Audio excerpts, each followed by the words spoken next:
Greetings, Stars fans. Welcome to the Two Brothers Mic'd Up show.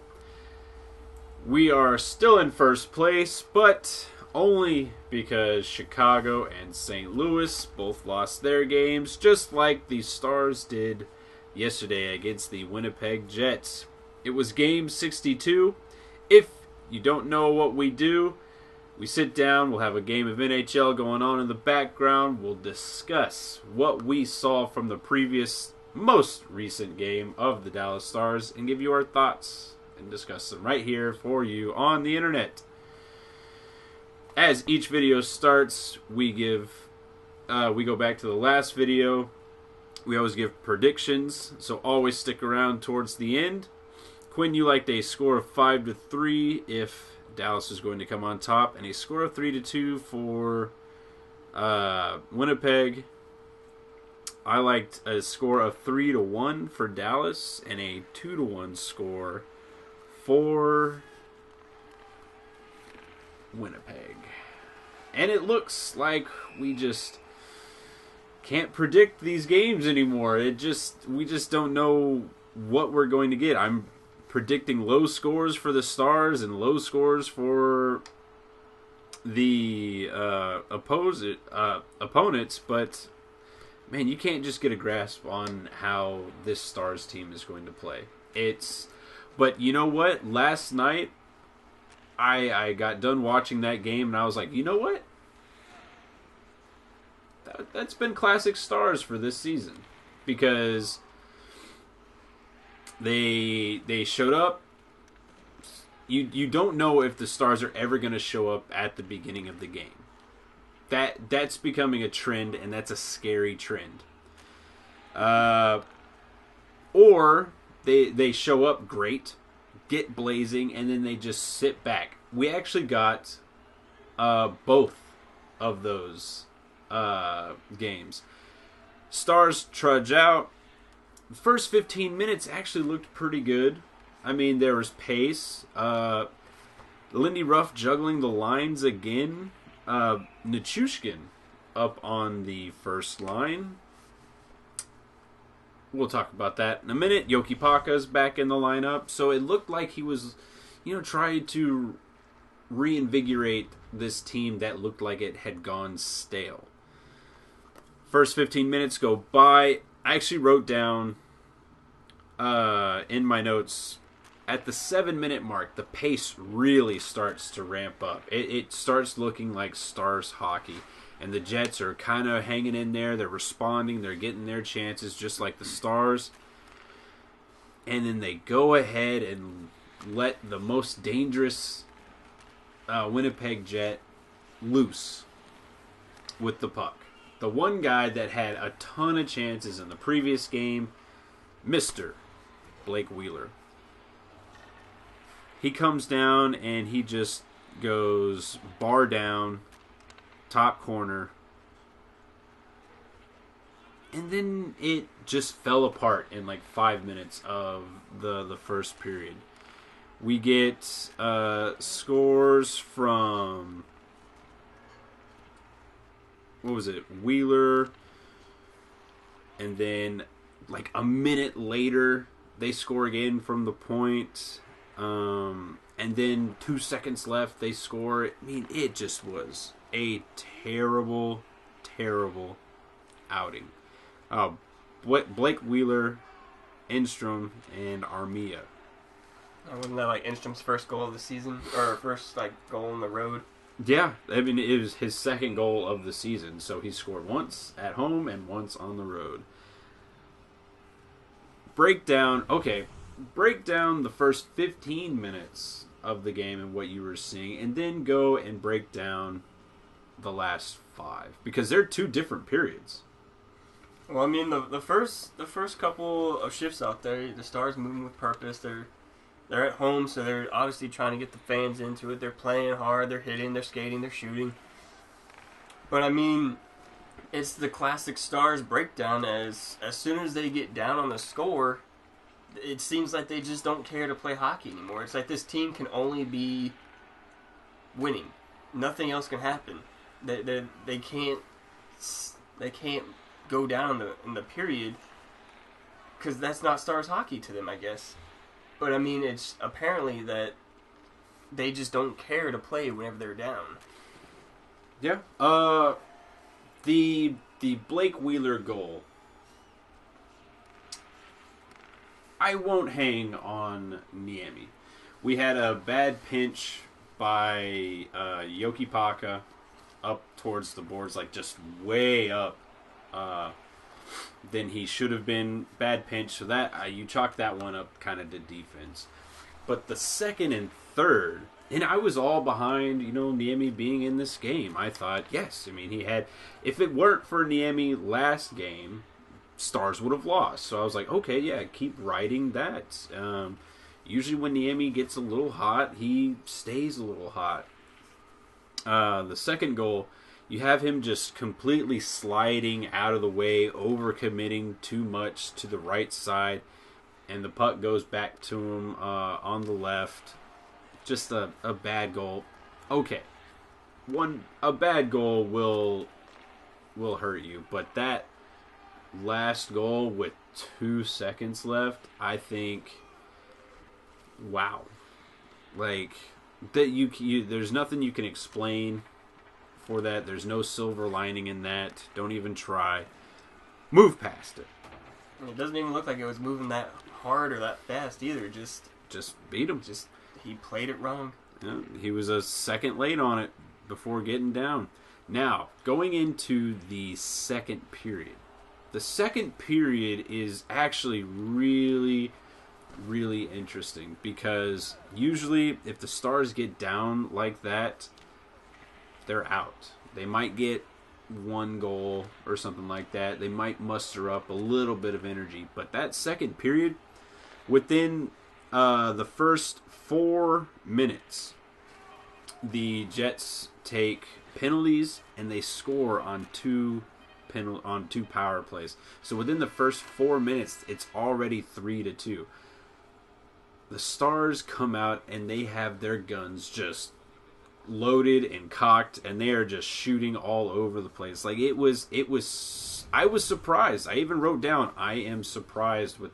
As soon as that period ended, they spent a lot of time keeping the Jets on their heels, and they just came out and they started playing really, really hard. You usually don't see that against for the Stars. They usually start out like that, and then they go and they regress. But this one, they regressed, came out guns blazing, then regressed again. They can't tie. I think if they were able to have tied the period up in the second, I think it's a completely different game.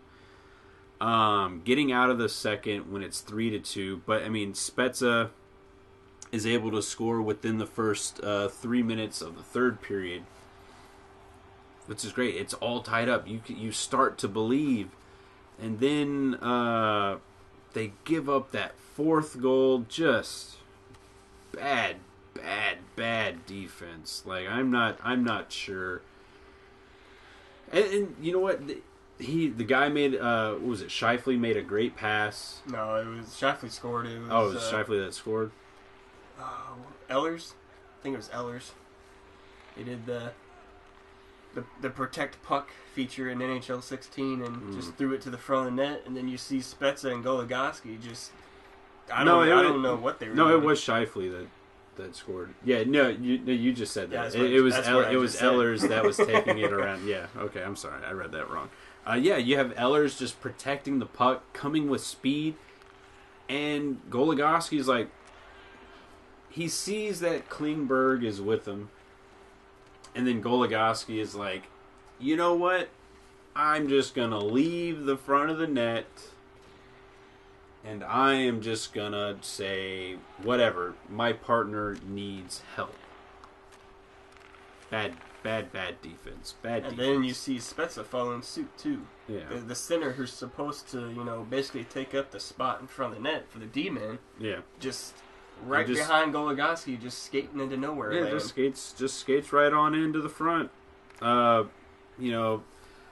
when Spezza gets that tying goal, you're going to have to start calling him Cyclops, because that dude's a master of angles right now, because he seems that he can score on just the weirdest, most difficult angles. A lot of his goals this season have come from stuff like that, which is great. I mean, it was good to see him getting 2 goals, and he seemed like, especially on that third goal, he looked like old Jason Spezza.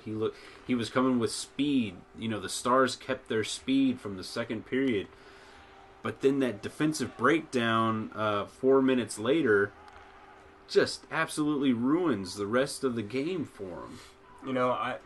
I've been noticing a trend with Spezza lately, especially when the Stars are down and they're trying to fight back. But I would more likely call Spezza two-face. The guy tries all out in the offensive zone, and then in the defensive zone, he's nowhere to be found. I really don't see him skating hard. I don't see him really taking anybody's lane. I don't really, as of lately, I really don't see him trying to do anything except expect somebody to pass him the puck. Yeah, he does seem more interested in going with the rush than actually, staying back, making sure you can protect the puck, get possession, and then you go with the rush. He seems to he wants to get going. He wants to get on his horse and he wants to gallop, which is bad defense. So we're gonna circle back around. Nichushkin back on the top line. How'd you like it? I think it was a mistake to put him up on the first line. I really don't think he has proved anything in his play to even come close to being on a first or second line. I mean, he hustles, yeah, okay. He shoots the puck. He shot the puck 3 times in the past 6 games. I mean, he's scored, but I mean, what else has he really done to deserve a spot on the top line? Exactly. In the last video, we talk about, we go through why we think it's okay to trade Val Nichushkin. Now, again, we like Val. We want to see him grow, but he's thrust onto that first line because he had a decent game. He had a good game against Winnipeg in the game in Winnipeg. And then Lindy Ruff is like, okay, I hear you. You want to be moved up. You want to start playing with the big boys. Here's your chance. Here is your chance. Doesn't even get out of the first period. He totally goes unnoticeable. After and then right after 15 minutes, he's dropped down and Hemsky takes his spot on the top line. And then somebody who actually deserves to be up there as of lately. And then we hear Hemsky doesn't even want. Hemsky doesn't like playing with Jamie and Tyler not because he doesn't like them. His style of play doesn't fit well with them. Hemsky likes having the puck. He likes, patrolling and being mobile and all this kind of stuff. Nichushkin complements Jamie and Sagan very well because he doesn't have to have the puck a lot. He should be focused on finding himself open or using the body, being kind of like a power forward that his body style and his playing style is more built for. Nichushkin's stats, he had 1 assist, and then he's a -1, 0 shots on net. He missed 2 shots, so I mean he decided to actually throw the puck towards the net. But again, he doesn't put anything on net. Once he's put up in that top role, we see him fade. He gets thrown back down onto the 4th line as the game's ending because he hasn't done anything. And you know what? I expect to see him down in the bottom 6 next game against New York. I hope that he does not get top 6 minutes because doesn't deserve them. He doesn't deserve them. Let's see. Total time on ice, 12 minutes. And I've been reading a lot of people's comments and saying that, well, Nichushkin needs to get more ice time and he needs to get more stuff to blossom as the flower he is, I guess you should say. But I mean, when he's getting these top minutes, he's not doing anything with them. He's taking away a role from someone that will be up to flourish in those types of minutes. That's what he's doing. And that's why he only had 12 minutes of time, because Lindy saw it's just not working. I need to put him back down on the fourth line. And that's what happened. Hemsky has been playing great, so he deserved to be put up there. I still think Sharp belongs up there. I think Sharp complimented them very well. And we saw when Sharp was playing with them, they do have chemistry. Yeah, you get the workhorse mentality of Sharp. You know, he's not afraid to go to the corner. He's strong on his feet, something that Nichushkin hasn't really proven yet. You know, Nichushkin can hit when he wants to. He can dangle when he wants to. But whenever he's faced with, like, that top pairing that the top line will always face, he gets shut down. He gets shut down in a heartbeat. Yeah. And, you know, Sharp, I feel, deserves to be on the first line. I don't think the players he's playing with right now complement his style. Because, you know, you got Roussel, who's a hard-working horse. And you got Eakin, who's a more defensive-minded forward. And then you have Sharp, who's basically all offense. Yeah, I don't like Sharp with that pairing. I think that is really stifling his flow to his game. I think he needs to get back up with Jamie and Tyler and let him go. I think it's only hurting him. It's only because you have to think about it. Sharp was brought in because he can produce, but when he's being put with the grinder line, he's not a grinder. I mean, yeah, he can play tough, and he has shown some spurts to where, you know, he can play that grinding style, but dude likes to play, and he likes to gallop with the ponies of Jamie and Sagan. And then another thing about, like, Nichushkin has the same kind of style of play as, like, Sagan does, because Sagan's not out there going to dangle up on everybody.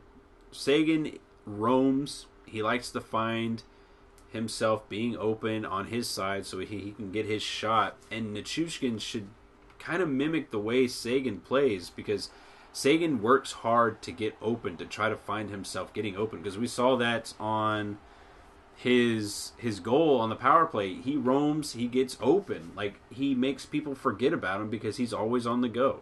Nichushkin kind of just stands there like a statue a lot of the times. I think more towards the New York episode, I think we'll talk more there about, like, trade deadline. But again, on the last video, we talked a little bit about the trade deadline and how with this game, management has to have watched this game and been like, we need to reevaluate our defensive core. Our goaltending, they had a bad game today. They did. A couple of goals by Niemi went in, should not have gone in. A couple of goals that Kari gave up should not have gone in. But, you know, a lot of those break down with defense. You know, Yep. Goligoski is not pulling his weight. Goligoski looks like he's checked out. Like, I think Goligoski knows that if he's not traded by the trade deadline, he's not coming back. So I think he's kind of phoning it in right now. To me, that's what it looks like, and that's what it looked like whenever, when he tried to go help out with that Scheifele goal. It looked like he was like, "Oh, I'm just going to go over here and try to help out, try to, look like I'm doing something." That's what it looked like to me. What a lot of people don't understand, especially on defense, you really have to have faith and trust in your partner to do his job. Like, what Goligoski should have done is went to the front of the net and stayed there. He should have let Klingberg fight off Ehlers. If he loses the battle to Ehlers, then Klingberg's at fault. But he doesn't make that pass to Scheifele in front of the net because Goligoski's there to cover him. Or, if Goligoski wants to go out, Spezza, the center, who is supposed to be the defensive forward really there, should be the one going to the front of the net.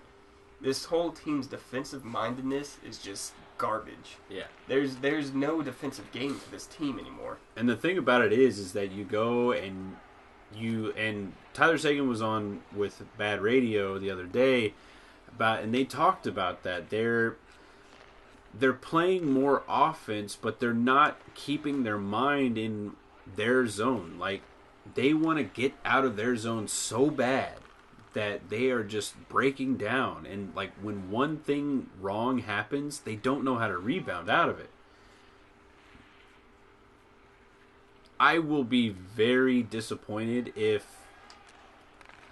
after the trade deadline and Jim Nill comes out and says, we might have seen some things, but we think this team can, go places. I don't want to hear that. At least tell me that, there were some names out there, but we would have had to given up too much for it. That I will understand, but don't sit here and tell me and try to feed me the generic, this team can, make some noise, which that was at the beginning of the season. That, you know what, you might as well forget the beginning of the season because they've only won 8 regulation games since like the All-Star break, or I think it was like Christmas or All-Star break. Only 8 regulation wins. They are just getting killed defensively. Goaltending could be better, but I still think goaltending is right where it kind of needs to be. I still like the tandem going. Yeah. I still like Niemi being the better of the goalies, but right now it's kind of looking like it's going back to tandemness. Yeah, and another big thing is, goalies can't save everything. Yeah. Goalies and the defensemen are basically the same thing. If you have a terrible defense, even the best goalie is going to lose games. Look at Carey Price. He has basically carried the Habs through these past couple seasons because he's an outstanding goaltender. But look at their defense. They have Subban. Who else do you name off on their roster? Yeah. Like that you just name off right off the bat. Yeah. Someone that other than Subban, who would you actually want from their defensive core on your team? You don't really want any other one but Subban. And then you look at teams like Chicago that have your Keiths, your Seabrooks, your Yarmouth. Yeah, they have 6 defensemen that you can name. And their goaltender is pretty damn good.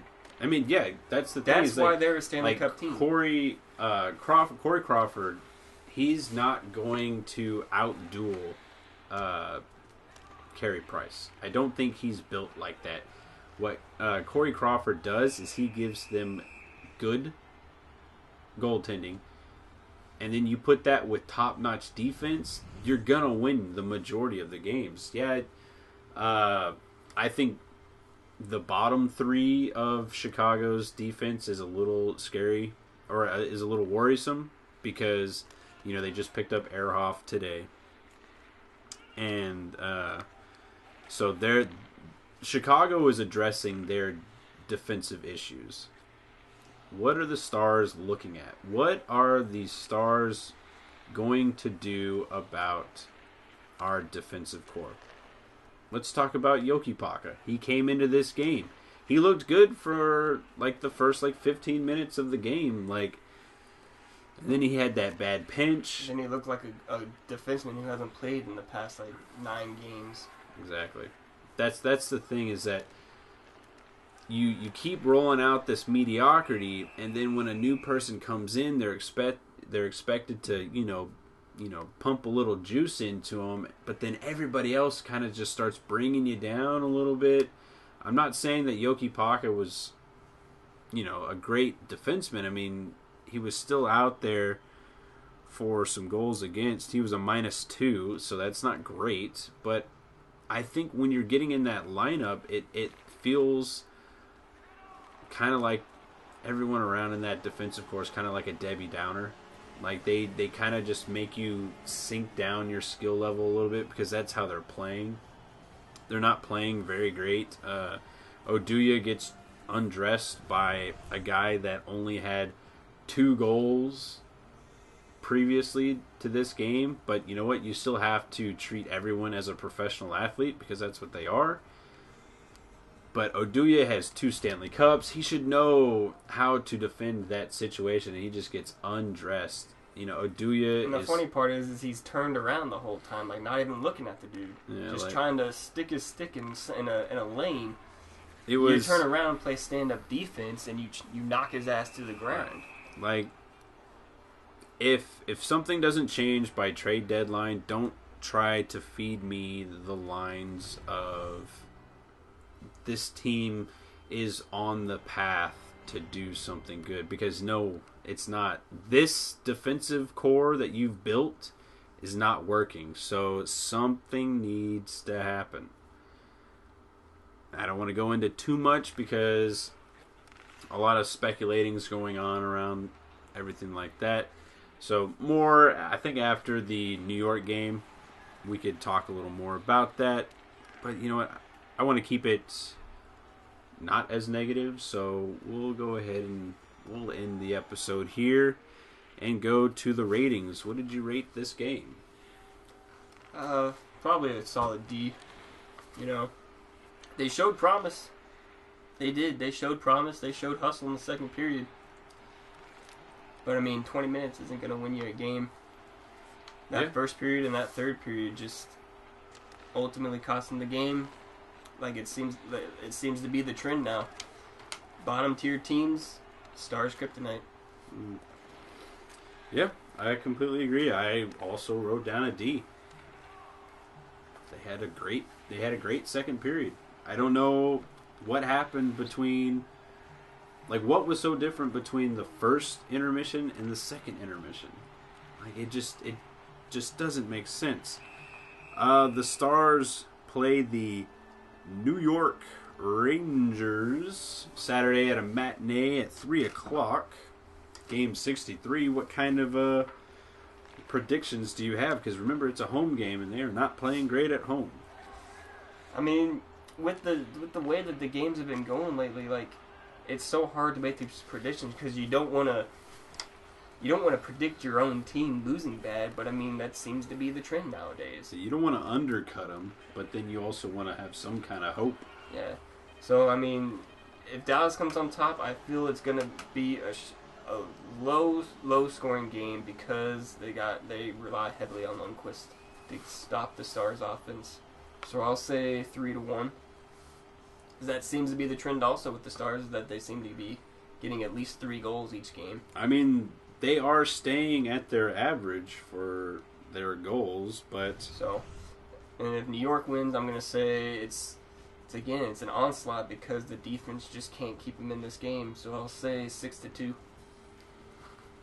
Yeah, the Rangers are coming in off of a win against St. Louis. I think they will probably ride that. They have one of the best goaltenders in the league in Lundqvist. Stars coming off of a terrible loss, and it's at home, and it's on Saturday. I give a score of 3-2 for Dallas, and I give a score of 5-2 for the Rangers. So that's the discussion. Be sure to subscribe to the channel if you want to keep up to date. Hit that like button. Give any kind of feedback down below. It helps the show grow. And remember, this is a show for fans, by fans, so anything helps. And as always, tune in next time.